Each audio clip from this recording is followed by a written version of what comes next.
Cela s'est enfin produit pour la première fois depuis des décennies. La République islamique d'Iran a perdu le contrôle de son propre territoire. Nous avons maintenant des rapports indiquant que 2 grandes villes frontalières sont tombées aux mains des manifestants, les forces de sécurité ayant jeté leurs armes et rejoint la révolution. Mais à mesure que le régime perd du terrain, sa réaction devient terriblement violente, allant jusqu'à tirer sur des hôpitaux et faire du chantage aux familles en deuil. Voici la sombre réalité de la situation en Iran. Début janvier, une des répressions les plus violentes contre les manifestations a eu lieu dans la province d'Elam. Des images vérifiées montrent une manifestation ayant lieu devant un hôpital. La foule scande des slogans, puis les forces de sécurité tirent, laissant fumée et feu tandis que les manifestants fuient. Les experts disent que l'évolution de ces manifestations est significative. Nous assistons maintenant à des manifestations dans pratiquement toutes les grandes villes d'Iran, ce qui, en fait, vous montre que la situation économique en Iran affecte même la base de soutien de la République islamique. Cela a commencé comme une protestation économique. Maintenant, à cause de ce genre de choses, les manifestations deviennent de plus en plus intenses, et elles se répandent dans de plus en plus de villes. Au 6 janvier, des manifestations ont été recensées dans 111 villes et villages à travers le pays. Il faut aussi préciser que le 28 décembre, les manifestations ont débuté comme une protestation économique. Les gens étaient mécontents de la dévaluation de la monnaie iranienne qui visait à aider les exportateurs du régime, tout en nuisant aux entreprises privées. Eh bien, maintenant ces manifestations se sont transformées en quelque chose de bien plus grand. La raison pour laquelle je dis cela, c'est que même les forces du régime dans certaines villes abandonnent et rejoignent les manifestants. La première ville était la ville frontalière d'Abdanan. Cette ville se trouve à la frontière de l'Iran et de l'Irak, et nous avons vérifié des vidéos provenant de la ville le 6 janvier, là où les manifestants défilent dans les rues, et les policiers qui sont censés arrêter les manifestants applaudissent et saluent en fait les manifestants lorsqu'ils passent devant eux. Écoutez.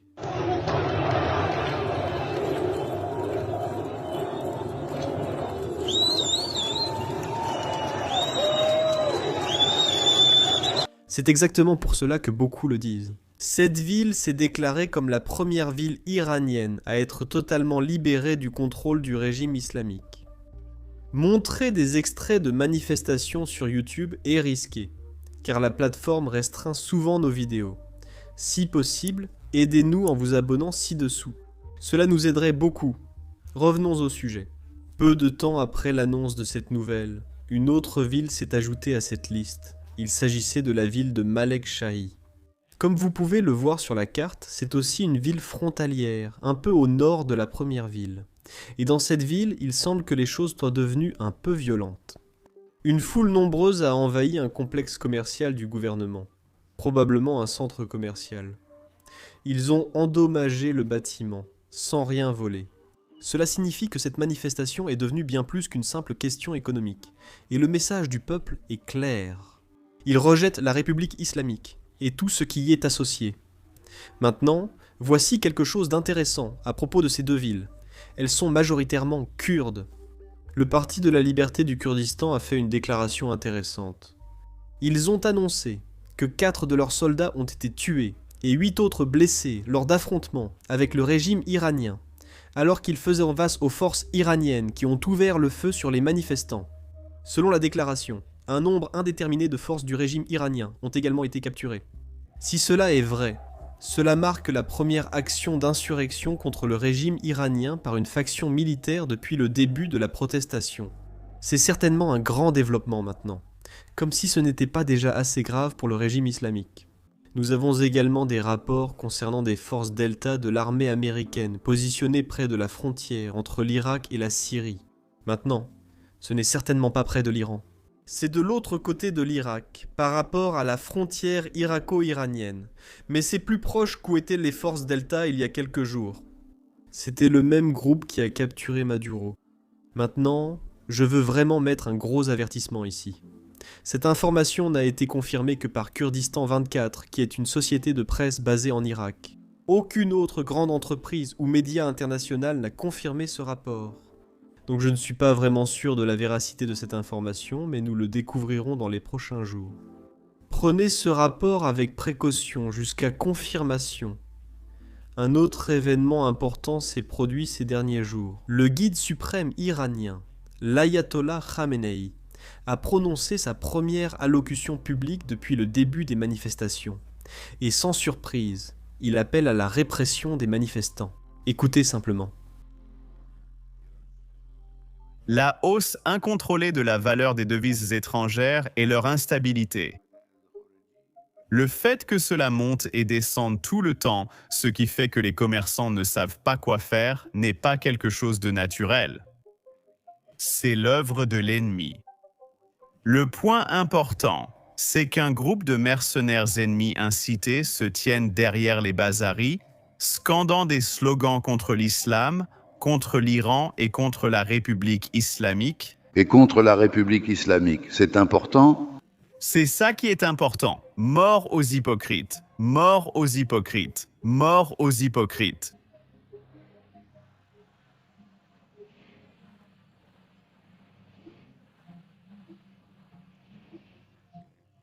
La protestation est légitime, mais elle est différente de l'émeute.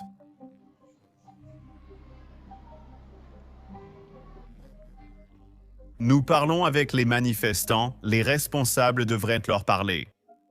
Il est inutile de discuter avec les émeutiers. Les émeutiers doivent être remis à leur place. Poutine devrait gérer les dissidents lui-même. Maintenant, c'est un peu comique qu'ils accusent l'ennemi de l'effondrement de la monnaie. Je suppose qu'ils veulent parler des États-Unis, mais en réalité, c'est le gouvernement iranien qui a dévalué sa propre monnaie. Donc, en aucun cas, l'ennemi n'est responsable de cela, à moins qu'ils ne rejettent la faute sur les sanctions, ce qui, je suppose, sera leur excuse s'ils entendent cette vidéo. De toute façon, la direction iranienne ne semble pas sur la même longueur d'onde. Parce que pendant que l'ayatollah accuse les ennemis, le président iranien, lui, accuse les Iraniens pour leurs problèmes. Regardez son discours. En économisant X sur électricité, gaz et eau, nous pouvons économiser 900 000 barils de pétrole et de gaz par jour, une richesse nationale que nous gaspillons. Nous gaspillons de l'électricité et utilisons trop de chauffage. En ce moment, je transpire et j'ai envie d'enlever ma veste, mais selon le protocole, je ne peux pas. Il ne devrait pas faire aussi chaud ici. Baisser la température de 2 degrés économiserait beaucoup d'énergie. Pourtant, nous consommons et critiquons les autres. Qui consomme correctement? Qui utilise ces ressources de cette façon? C'est toi et moi, pas besoin de pointer du doigt qui que ce soit d'autre. Voilà. Ce genre de déclaration, c'est exactement la raison pour laquelle les gens en ont assez du régime iranien. Regardez ce clip à l'écran. Il y a une bannière de Hossein Soleimani. C'était le général qui a été assassiné par un drone américain, et les gens l'ont célébré à sa mort.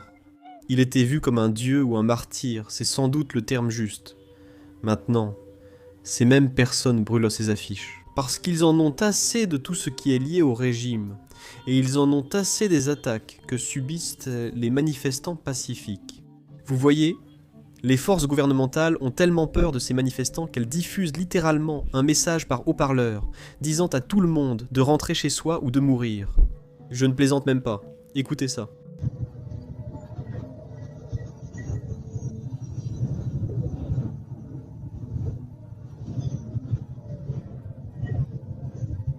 Maintenant, il est difficile de donner un chiffre exact sur le nombre de personnes décédées jusqu'à présent, mais selon des rapports fiables en ligne, il semblerait qu'entre 30 et 35 personnes aient été tuées. Maintenant, c'est là que les choses deviennent un peu écœurantes, parce que selon les rapports, il semble que les policiers emportent les corps des manifestants qu'ils tuent. Ils forcent ensuite les familles à signer un contrat, affirmant que le manifestant appartenait aux gardiens de la Révolution. Donc, pour les forces du régime, les familles doivent accepter cela, et elles doivent accepter un enterrement privé, pas des funérailles publiques. Et, s'ils acceptent tout cela, alors seulement ils récupèrent les corps. S'ils n'acceptent pas, eh bien, ils ne récupèrent pas les corps de leurs proches. La raison pour laquelle le gouvernement fait cela, c'est parce que beaucoup de ces funérailles alimentent en réalité la protestation. Après que les gens voient que leur gouvernement tue les manifestants, qui protestent pacifiquement contre des problèmes économiques. Les gens deviennent plus en colère et ensuite ils deviennent violents. Regardez ceci. La violence a éclaté aujourd'hui dans les rues de Malik Shahi. Cela a suivi les funérailles de certaines des personnes tuées là-bas ce week-end. Mais pendant la cérémonie elle-même, le son du deuil a été remplacé par ceci. Bien que des villes comme celle-ci aient été négligées économiquement pendant des années, ce n'est toujours pas le genre d'endroit où l'on s'attendrait à entendre autant de gens scander que quelque chose est expédié. Maintenant, malgré la répression sévère des forces militaires, le public iranien continue simplement de sortir et il continue de rejoindre les manifestants. C'est parce que beaucoup d'entre eux croient vraiment qu'il s'agit d'une question de vie ou de mort. Ils ne peuvent pas continuer à vivre comme ils l'ont fait jusqu'à présent. Alors ils doivent sortir et ils doivent pousser pour un changement. Écoutez cette interview avec certains des manifestants iraniens qui ont dû cacher leur identité mais qui ont partagé leur message. Mon entreprise a rétréci et finalement j'ai dû la fermer. Mes revenus ont baissé, mes dettes ont augmenté, tout est tellement plus cher.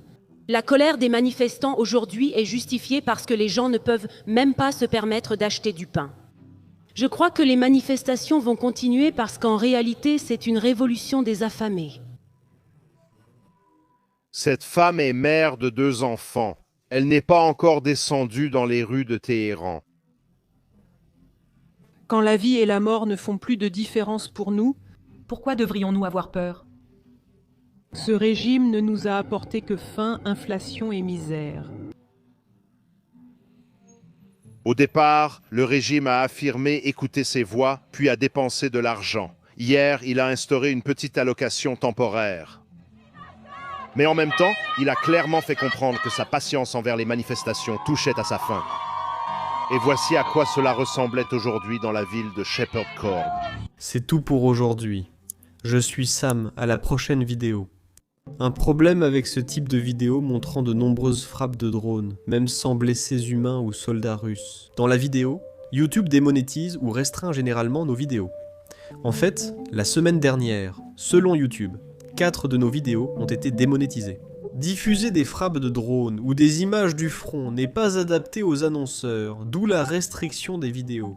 Mais c'est la réalité de la guerre moderne. Et c'est la guerre que les Ukrainiens mènent et essaient de survivre. Nous pensons donc qu'il est important de couvrir tout cela, et c'est pourquoi nous avons lancé notre propre plateforme, Business Basics. Nous l'avons construite à partir de zéro, donc nous n'avons aucune restriction. Nous n'avons pas à flouter nos frappes de drones, nos images du front, ni les bases aériennes russes détruites. De plus, nous ne diffusons aucune publicité sur le site. Ainsi, nous n'avons pas à nous censurer car les annonceurs ne sont pas satisfaits de notre contenu. Le site n'est pas financé par la publicité, mais par votre soutien. Donc si vous êtes quelqu'un qui s'intéresse à ce genre de couverture, pour voir nos vidéos sans censure et accéder à des contenus bonus indisponibles sur YouTube, rejoignez-nous sur basicsinsider.com. Vous pouvez également cliquer sur le lien dans la description ou scanner le code QR qui s'affiche à l'écran. En nous rejoignant, vous pourrez regarder tout le contenu que nous avons déjà mis en ligne, ainsi que toutes les vidéos que nous mettrons en ligne à l'avenir. Vous soutenez aussi notre couverture et notre chaîne, merci.